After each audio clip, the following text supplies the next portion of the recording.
মাননীয় স্পিকার, যদি এই দেশে জামায়াত ইসলামী আসে, এই দেশের শহীদ মিনার থাকবে না। স্পিকার, আমাকে 2-3 মিনিট সময় দিবেন। আপনি শুনেন, আপনার সময় আরো 5 মিনিট বৃদ্ধি করা হলো। মাননীয় স্পিকার, যদি জামায়াত ইসলামী এবং তার দোসরেরা এই দেশের রাষ্ট্র ক্ষমতায় পুনরায় আসে, কি হবে? তারা যা বিশ্বাস করে, এই দেশে হাইকোর্ট মাজার থাকবে না।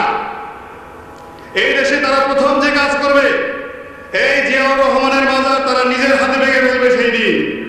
কেননা তারা বিশ্বাস করে মাজারে জিয়ারত করা হারাম। তারা শহীদ মিনার ভেঙে ফেলবে, তারা এই দেশের যত স্থাপনা আছে সমস্ত কিছু ভেঙে ফেলবে। তারা মুখে বলে ইসলাম, আর কর্মে তারা কি করে? তারা মৃত মানুষের কবর জিয়ারত করাকে মনে করে হারাম।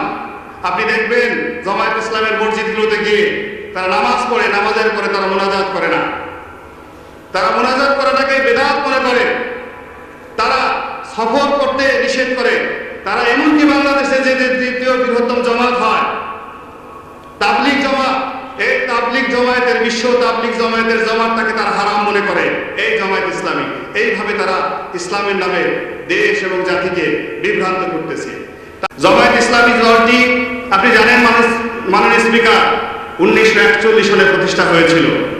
এরপর থেকে ধর্মের নামে, ইসলামের নামে, আল্লাহর নামে এই পাক ভারত উপমহাদেশে তারা যে প্রতারণা করে যাচ্ছে, এই উপমহাদেশে এই দলটির দ্বারা ইসলামের যে ক্ষতি হয়েছে আর অন্য কারো দ্বারা সেই ক্ষতি হয়নি। কি ছিল সেই দলের প্রতিষ্ঠাতা? মাওলানা আবুল আলা মওদুদী বলতেন, এইভাবে প্রকাশ্য জনসভায় লাঠি উঠিয়ে বলতেন, ও মোহাম্মদ কোন? হ্যাঁ, আমার এই লাঠির যে শক্তি আছে, মৃত মোহাম্মদ রাসূলুল্লাহ সাল্লাল্লাহু আলাইহি সাল্লামের সেই শক্তিটুকু নাই।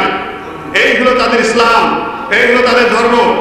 যদি ধরেন আর ইতিহাস পিছনে যান, জামায়াত ইসলামী যে তথ্যের ভিত্তিতে রাজনীতি করে সেই তথ্যকে বলা হয় মওদুদীবাদ। মাওলানা আবুল আলা মওদুদী যে তথ্যের ভিত্তিতে রাজনীতি শুরু করেছিল তাকে বলা হয় ওহাবিবাদ।